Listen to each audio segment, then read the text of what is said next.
विद्यार्थी मित्रांनो, सह्याद्री ट्युटोरियल्स मध्ये तुमचं स्वागत आहे. ही गोष्ट तुम्हाला माहिती आहे का मला सांगा, की बोर्डच्या एक्झाम मध्ये फिजिक्सच्या पेपरमध्ये जेवढे न्यूमेरिकल्स येतात ना, त्यात क्वचित एखाद दुसऱ्या न्यूमेरिकल मध्ये लॉग टेबलची गरज लागते. नाहीतर इझी कॅल्क्युलेशन येतात. लॉग टेबल लागतच नाही.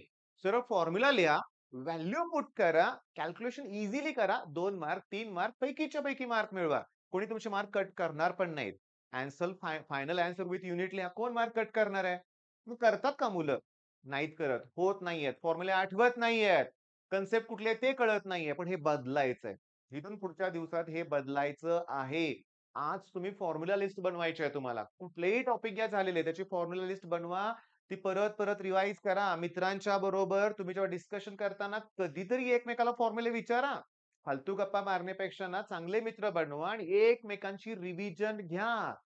मी तुम्हाला सांगतो, मला अजून आठवतं मी इंजिनिअरिंगला असताना तेच केलं होतं. आता माझा मुलगा इंजिनिअरिंगला आहे, सी मध्ये आहे. त्यानं पण सांगितलं, जेव्हा तो हॉस्टेलमध्ये होता की नाही, तर मुलं ग्रुप स्टडी करतात, ग्रुप स्टडी. हां, तू हा टॉपिक घे, मी तो टॉपिक करतो, ही कन्सेप्ट मी करतो. मग एकमेकाला एक्सप्लेन करतात. आता तुम्ही म्हणाल सी मुलं सगळी ब्रिलियंटच असतात. तुम्ही पण ब्रिलियंट आहात, पण तुम्ही करत नाहीये हे तुमचं दुर्दैव आहे. मग आजपासून मी तुम्हाला सांगतो, घ्या एक-एक टॉपिक तुम्ही कोणीतरी आणि तो टॉपिक इतरांना त्यातले प्रश्न विचारा. अगोदर तुम्ही केले पाहिजेत ना ते प्रश्न. मग एका वेळेस ना एका दिवसात तो तुम्ही 5 मुलांचा ग्रुप असेल, 5-5 टॉपिक रिवाईज होऊ शकतात. हां, विचारलेल्या प्रश्नांची उत्तरं द्यायला आली पाहिजेत हे लक्षात घ्या. तर फॉर्म्युला लिस्ट बनवा. पार्ट 3 लिहिलंय रोटेशनल डायनामिक्स. मग याच्या अगोदरचे 2 व्हिडिओज दिलेला होमवर्क तुम्ही केलेला असणार आहे मला माहिती आहे. मग आज या ह्याच्यात मला सांगायचं आहे का ते नीट लक्ष द्या बरं का. आता समजून घ्या मी काय सांगतोय. हे एक इन्क्लाइन्ड प्लेन आहे. ओके. आणि इथून जर मी हा ऑब्जेक्ट असा इकडं सोडला आणि तो स्लाइड करत चाललाय, तर त्याच्याकडे असणार आहे लिनियर कायनेटिक एनर्जी. मग त्याचा फॉर्म्युला काय आहे रे? Half M V square. Half M V square. बरोबर आहे. पण आता मी ऑब्जेक्ट चेंज करतो हां. आता मी काय करतोय बघा, ऑब्जेक्ट आता डिस्क घेतलेली आहे किंवा रिंग घेतलेली आहे किंवा स्फिअर आहे किंवा सिलेंडर आहे म्हणा. आता हा पण खाली जाणार आहे. मग तो स्लाइड होत जाणार नाहीये, तो रोल होत जाणार आहे हे लक्षात घ्या. तो रोल होत जाणार आहे. मग त्याच्याकडे रोटेशनल कायनेटिक एनर्जी पण येणार आहे. त्यामुळे total energy that equals to half M V square plus half I omega square. आलं का लक्षात तुमच्या? लिहून घ्या ना मग. फिगर ड्रॉ करा ना आणि हे लिहून घ्या टोटल कायनेटिक एनर्जी. एवढी लिस्ट देणार आहे ना फॉर्म्युल्याची मी इथं लक्षात घ्या, की तुम्हाला आनंद होईल, की सोपं आहे, जमतंय. मला सीईटीतले क्वेश्चन जमतायत. बोर्डला कुठलाही प्रश्न येऊ दे, मला जमणार आहे हा कॉन्फिडन्स तुम्हाला मला आणून द्यायचंय. चला मी नेक्स्ट स्टेप लिहितो इथं. Half M V square. V म्हणजे आर ओमेगा ना. व्ही म्हणजे काय सांगा? R omega. मग मी तो व्ही स्क्वेअरच्या ठिकाणी आर स्क्वेअर ओमेगा स्क्वेअर लिहू शकतो. लिहून बघतो हां. R square omega square. हां. आय म्हणजे moment of inertia. M K square formula आहे. फॉर्म्युला काय सांगा? एम के स्क्वेअर. मग इथून मी ना काय कॉमन काढू रे? मी इथून ना हाल्फ एम कॉमन काढतो. दोन्ही ठिकाणी आहे. ओमेगा स्क्वेअर कॉमन काढतो. एक मी आर स्क्वेअर पण कॉमन काढतो. काय कॉमन काढतो? आर स्क्वेअर पण. मग मला टोटल एनर्जी अशी मिळेल का रे? म्हणजे मी हाल्फ कॉमन काढलंय, एम कॉमन काढलंय, आर स्क्वेअर ओमेगा स्क्वेअर पण कॉमन काढलं तर इथं 1 येईल ना? हे सगळंच कॉमन काढलंय ना. मग इथं मी हाल्फ कॉमन काढलंय. पण इथं आर स्क्वेअर नसताना कॉमन काढलंय. मग आर स्क्वेअरने डिव्हाईड करावं लागेल ना. मग के स्क्वेअर अपॉन आर स्क्वेअर. मला मिळाली टोटल एनर्जी. काय मिळाली मला? Total energy. घ्या की लिहून. पुढचा स्टेप पण लिहा ना. तुम्ही व्हिडिओ बघत असतानाच लिहायला सुरुवात करा बरं का. थोडंसं काय लक्षात घ्या, की हे तुम्हाला लिहायचंय. काय केलं सांगा ना? I equals to M K square. अरे के म्हणजे कोण आहे? Radius of gyration. के म्हणजे कोण आहे? Radius of gyration. M common काढा. ओमेगा कॉमन काढा. आर स्क्वेअर पण कॉमन काढा. टोटल एनर्जीचा फॉर्म्युला मला मिळाला मला. ठीक आहे. आता मी काय करणार आहे? मी आता एक काम करतो लक्षात घ्या. मी घेतो एक ऑब्जेक्ट बाळांनो. रिंग. लिहा माझ्याबरोबर हां, रिंग. मग रिंगसाठी आता बघा इथं जर ती रिंग असेल, तर ॲक्सिस बरोबर सेंटरमधूनच जाणार ना. त्या ॲक्सिस भोवतीच ती रोटेट होणार आहे ना. मग रिंगसाठी मोमेंट ऑफ इनर्शियाचा फॉर्म्युला आहे एम-आर स्क्वेअर. मोमेंट ऑफ इनर्शियाचा फॉर्म्युला आहे एम-आर स्क्वेअर. मी प्लस कशाला दिलंय? मला इक्वल टू पाहिजे. मग मोमेंट ऑफ इनर्शियाचा फॉर्म्युला एम-के स्क्वेअर पण असतो. मग रिंगसाठी k square equals to r square आहे. चला, मग रिंगसाठी मी सांगतो. लिनियर कायनेटिक एनर्जी हा आहे half M V square. Half M V square लिहितोय तुम्ही. मग half m r square omega square ही लिनियर कायनेटिक एनर्जी आहे. रिंग साठी रोटेशनल कायनेटिक एनर्जी ही आहे. कोण? हाफ हाफ बघा हाफ एम के स्क्वेअर ओमेगा स्क्वेअर. ओके. मग रिंग या ऑब्जेक्ट साठी मी linear kinetic energy upon rotational जी मी रेशो घेतला तर ओके. लिनियरची व्हॅल्यू काय सांगा? Half m r square omega square linear kinetic energy. Rotational कोण? हाफ एम के square omega square rotational kinetic energy. मग वरती आर स्क्वेअर उरलेलं आहे आणि खाली के स्क्वेअर उरलंय. वरती आर स्क्वेअर के स्क्वेअर दोघे इक्वल आहेत. आर स्क्वेअर के स्क्वेअर इक्वल असल्यामुळे मला रेशो मिळाला 1:1. पाठ करा. मग रिंग या ऑब्जेक्ट साठी मी आता हे सगळं इरेज करणार आहे. तुम्ही वाटल्यास व्हिडिओ पॉज करा आणि लिहा. रिंग या ऑब्जेक्ट साठी लिनियर कायनेटिक एनर्जी रोटेशनल थांबा रोटेशनल कायनेटिक एनर्जी आणि टोटल कायनेटिक एनर्जीचा रेशो काय येईल सांगा? लिनियर 1:2 येणार आहे. हे टू कुठून आलं रे? बघा ना इथं मी तुम्हाला सांगतो लक्ष द्या ना. समजून घेण्याचा प्रयत्न करा ना. ह्याची व्हॅल्यू 1 येणार आहे. 1 + 1 2 याला ट्वाइस ना 2 ला 2 कॅन्सल. मग रेशो घेतला ना तुम्ही. तुम्हाला ह्या दोघांची ऍडिशन इकडे असते ना हे तर कळालं तुम्हाला. 1:1:2 येणार आहे. ओके. चला ठीक आहे. सीईटीला एक प्रश्न झाला रिंग ऑब्जेक्ट झाला तर डिस्क ऑब्जेक्ट घेऊया. कुठला ऑब्जेक्ट घेऊया? डिस्क. बघा मग डिस्क साठी जी लिनियर कायनेटिक एनर्जी आहे half M V square r square omega square. Rotational kinetic energy half m के square omega square. Okay. Disc साठी सेंटर मधून ऍक्सिस जात असेल तर एम आर स्क्वेअर बाय 2 हा फॉर्म्युला आहे.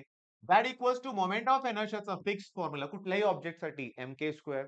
मग आर स्क्वेअर ची व्हॅल्यू मी 2 के स्क्वेअर टाकतो. चला या दोघांचा रेशो घेऊया. मग मी जर लिनियर आणि रोटेशनल असा रेशो घेतला हाफ एम ला हाफ एम ओमेगा स्क्वेअर ला ओमेगा स्क्वेअर असेल वरती आर स्क्वेअर राहतंय म्हणजे 2 के स्क्वेअर राहतंय. खाली के स्क्वेअर आहे त्याला ते कॅन्सल. मला 2:1 रेशो मिळाला. 2:1. मग मी आता लिहिताना असं लिहितोय बरं का. पहिला रोटेशनल लिहितोय. मग लिनियर लिहितोय आणि मग टोटल लिहितोय. मग रोटेशनल साठी 1 आहे. लिनियर साठी 2 आहे. ऑब्विसली टोटल 3 येणार. 1:2:3 आला ना. मग आता बाळांनो होमवर्क देतोय तुम्हाला स्पिअर साठी करून बघा. स्पिअर साठी काय येणार? तर 2/5 mr स्क्वेअर येणार. Solid sphere. 2/5 mr स्क्वेअर येणार. That equal to mk square येणार. तिथं k square upon R square ratio तयार करावा लागेल आणि मग मला सांगा असा रेशो काय येतोय तो तुम्हाला? ओके. बरं ऐका ना बाळांनो, तुम्हाला सीईटीत कितीतरी वेळा प्रश्न विचारले गेलेत, की लिनियर आणि what fraction of total energy is linear असं विचारतील. म्हणजे लिनियरचा टोटलशी रेशो विचारलाय 2:3. रोटेशनल 1:3. ओके. आणि पुन्हा हे दोघं विचारतील 1:2 म्हणूया आपण. मग हे बनवा ना लिस्ट. बनवा लिस्ट लक्षात घ्या. बरं आता थांबा. चाललंय हे रोलिंग मोशन. मग रोलिंग मोशन मध्ये ऑब्जेक्ट जो खाली जातोय तर ऍक्सेलरेशनचा फॉर्म्युला डिराईव्ह करा. डेरिव्हेशन येऊ शकतं. डेरिव्हेशन येऊ शकतं हे लक्षात घ्या. मग आता हे बघा मी घेतलंय. हा प्रकार आपण आत्ताच बघितला होता बघा. हे आपण डेरिव्हेशन तयार केलं होतं की नाही? Half M V square. व्हीच्या ऐवजी आपण आर स्क्वेअर ओमेगा स्क्वेअर लिहिलं होतं. 1 + के square upon R square. Okay. पण ऑब्जेक्ट इथं असताना त्याच्याकडे होती potential energy.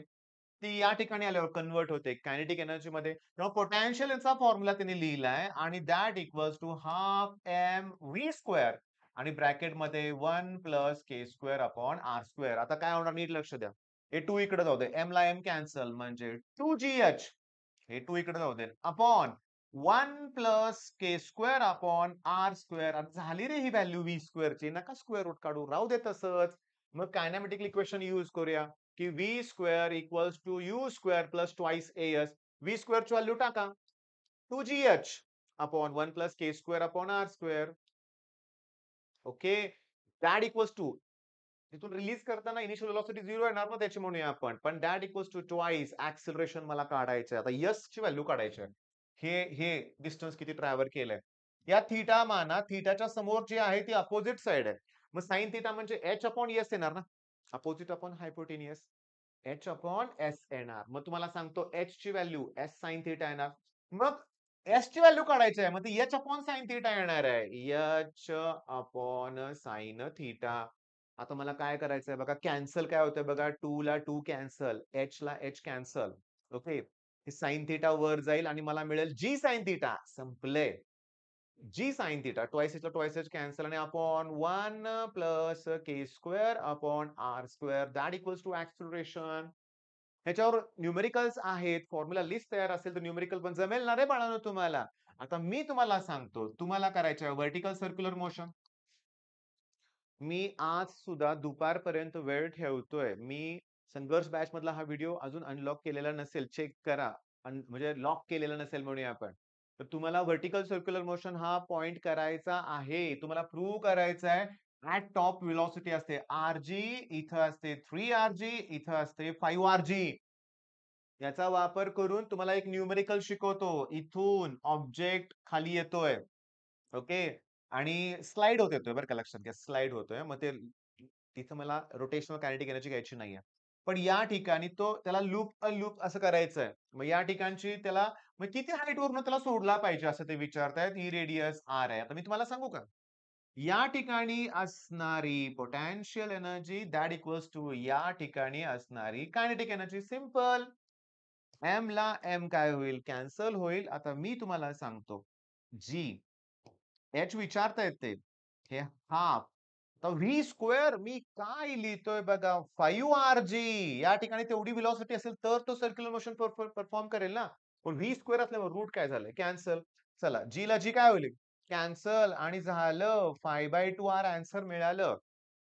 Marks application open करा. नीट या सेक्शनवर जावा. नीटच्या एक्झामच्या सेक्शनवर हा टॉपिक ओपन करा. रोटेशनल तिथं नाव काय आहे ते बघा. तुम्हाला या कन्सेप्टवर 2-3 वेळा प्रश्न आलेत. हां.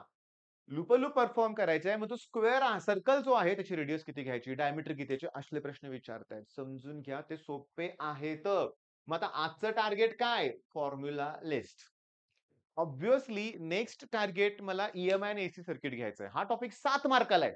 रोटेशनल डायनामिक्स 7 मार्काला आहे. सगळे न्यूमेरिकल्स मी घेतलेले आहेत. एकदा बघा, करा, वह्या उघडा अगोदर अभ्यास केला असेल तर. तुम्हाला कुठलंही न्यूमेरिकल ठेवलं बोर्ड, तुम्हाला सांगता आलं पाहिजे, की सांग हे प्रॉब्लेम कसं सोडवायचा. तुम्हाला एक्सरसाइज मधला प्रॉब्लेम आला पाहिजे. 7 मार्काचा टॉपिक आहे.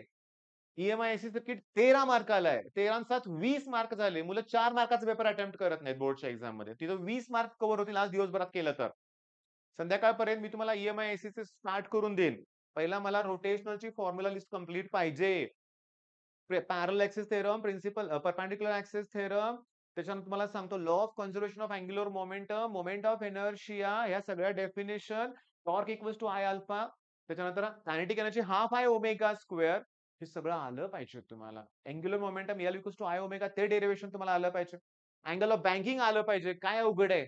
आणि तुम्हाला आठवत नसेल तर मग पुढं पण अवघड आहे. मग रडत-खडत इंजिनिअरिंग कंप्लीट करायचं आणि कुठेतरी जॉब शोधत बसायचं, तेही लवकर मिळणार नाहीये जर तुम्ही स्वतःला इम्प्रूव्ह केलं नाही तर. मग करा. आजचा दिवस सत्कारणी लावा. All the best.